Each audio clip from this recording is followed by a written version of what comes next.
Hello guys, welcome back to my YouTube channel. This is me Muhammad Asnan and welcome back to another video. So in our today's video, we are going to discuss about physical quantities which is related to physics. So firstly, let's start about what are physical quantities and its types. Physical quantities are all those quantities which can be measured and they consist of magnitude and unit. So what is magnitude?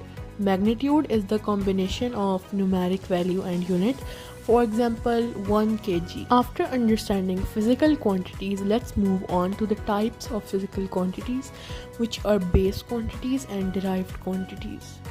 Base quantities are the base from which other quantities are derived, as their name also makes us understand.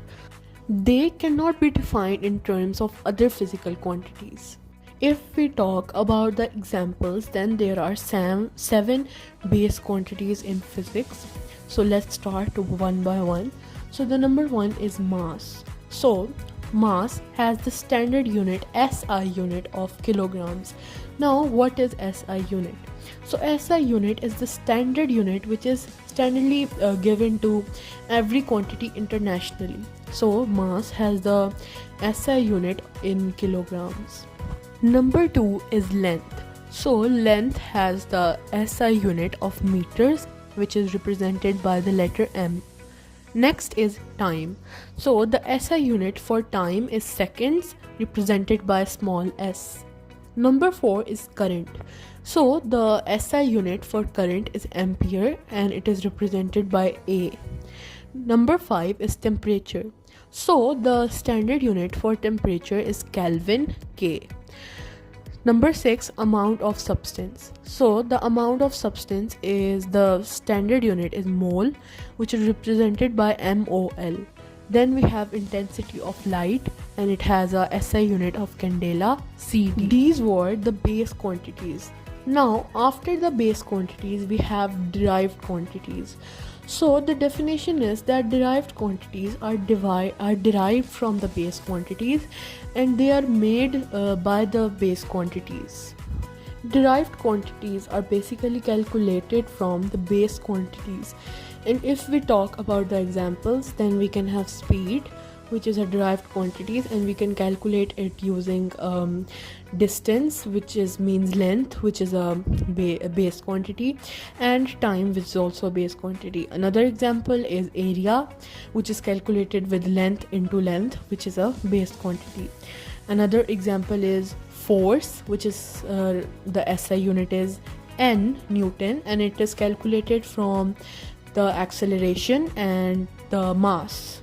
Another example of derived quantities is volume, which is calculated by length into length into length, which is again a base quantity. After this, let's talk about scalar and vector quantities. Now, I know this might be confusing, but this is physics, which contains a lot of formula, quantities, and units. Now, scalar and vector quantities. So, scalar quantities are the quantities which only require magnitude. Now again, if you want to know what is magnitude, then magnitude is a combination of numeric value, for example 15 kg. So example of the scalar quantities are mass, length, temperature, time, amount of substance, speed, and distance. Next are vector quantities. So scalar quantities only require magnitude, whereas vector quantities require magnitude and direction. So basically they require magnitude, means numeric value unit, and also direction, for example north, east, south, west, etc. Now if we talk about the examples of vector quantities, then we have velocity, displacement, weight, acceleration, momentum, and many of these are opposite to scalar quantities. For example, speed, which is a scalar quantity, and then velocity, which is a vector. So if we take an example, then speed is how fast you are going, whereas velocity is how fast you're going and in which direction are you going. Another example, mass and weight. Mass is a scalar quantity and weight is a vector quantity. Yes, weight is a vector quantity and it also requires direction. So you might confuse between mass and weight, that they are the same, or you might think them alternates, but they aren't. There's a difference between mass and weight. So the first difference which we can notice is the quantity. Means mass is a scalar quantity, it only requires magnitude, whereas weight is a vector quantity, it also requires direction. Second difference between mass and weight are their units. So mass is measured in kilograms, which is its standard unit, whereas weight is measured in Newton, and Newton, N, is the standard unit of weight. The next difference between mass and weight is how they are measured. So mass is measured using a balance or scale. Balance is this object which as shown in the picture, and then we have scale.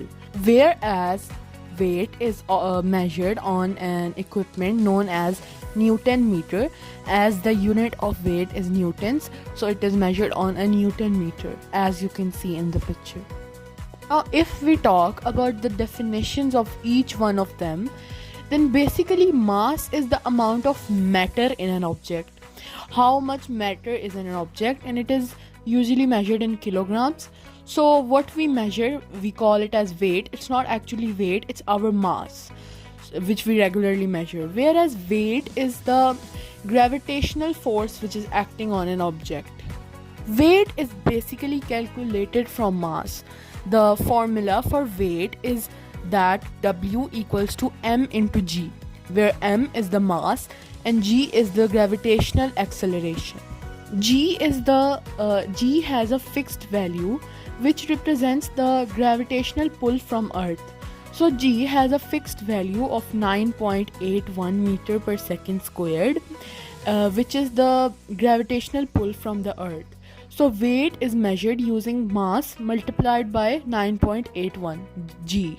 Now often the value of G is considered as 10, 9.81, it rounds, and it is considered as 10. So if we take an example, so imagine a person has a mass of 45 kg. Now what will be its weight? So as we know that the formula for weight is m into g, and g's value is 10. So 45 into 10, that will be 450. So the person's weight will be 450 Newton. Now mass doesn't have the same gravitational acceleration with Earth. Mass has a g value of 3.7 ms squared. So the person's weight will be different on Mars. Now the person's mass won't change, it will stay 45, but its weight will change because the formula will also change. M means 45 into 3.7, which is rounded off to 4. So 45 into 4, that's 180. The person's weight on Mars will be 180 Newton as compared to Earth. So this was a brief video about physical quantities, base quantities, derived quantities, scalar and vector quantities, as well as we also discussed the difference between mass and weight, which is very important. I hope so that you find this video factual and interesting. If you did so, then don't forget to like it, subscribe my channel so that you can get further videos, and also press the bell icon. Thanks for watching.